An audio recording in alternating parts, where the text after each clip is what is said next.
pull my palms. What you looking at me for? The children's section of the Colored Methodist Episcopal Church was wiggling and giggling over my well-known forgetfulness. The dress I wore was lavender taffeta, and each time I breathed, it rustled, and now that I was sucking in air to breathe out shame, it sounded like crepe paper on the back of hearses.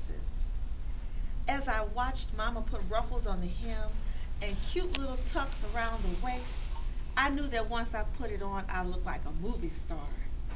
It was silk, and that made up for the awful color. I was going to look like one of the sweet little girls who were everyone's dream of what was right with the world. Hanging softly over the black Singer sewing machine, it looked like magic, and when people saw me wearing it, they were going to run up to me and say, "Marguerite." Sometimes it was, "Dear Marguerite, forgive us, please. We didn't know who you were." And I would answer generously, "No, you couldn't have known. Of course, I forgive you." Just thinking about it made me go around with angel's dust sprinkled over my face for days. But Easter's early morning sun had shown the dress to be a plain, ugly, cut down from a once purple throwaway.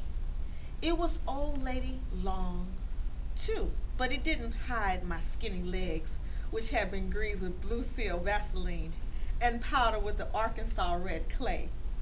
The age-faded color made my skin look dirty like mud, and everyone in church was looking at my skinny legs.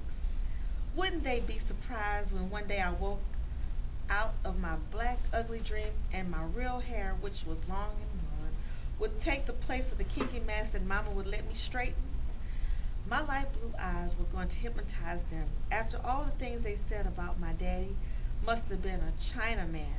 I thought they meant made out of china like a cup, because my eyes so small and squinty.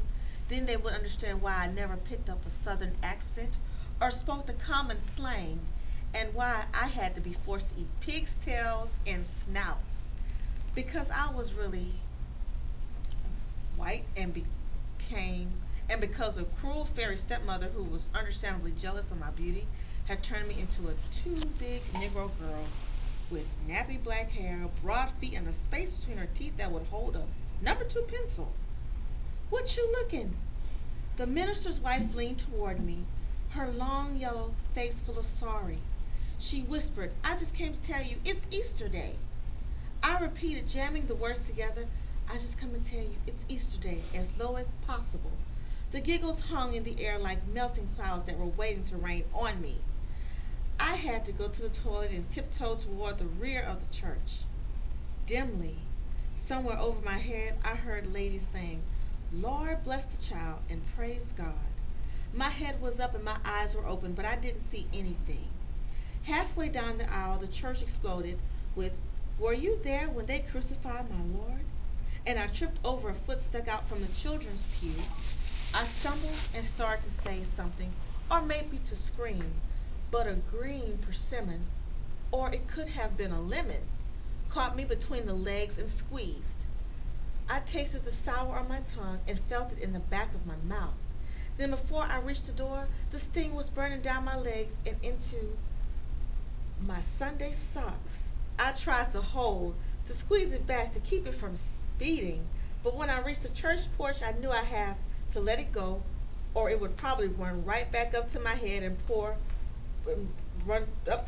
my poor head would burst like a dropped watermelon. All the brains and spit and tongue and eyes would roll all over the place. So I ran down into the yard and let it go. I ran, peeing and crying, not towards the toilet out back, but to our house. I'd get a whipping for it, to be sure, and the nasty children would have something new to tease me about. I laughed away, partially for the sweet release. Still, the greater joy came not from being liberated from the silly church, but from the knowledge that I wouldn't die from a busted head. If growing up is painful for the Southern black girl, being aware of her displacement is the rust on the razor that threatens the throat. It is an unnecessary insult. Dr.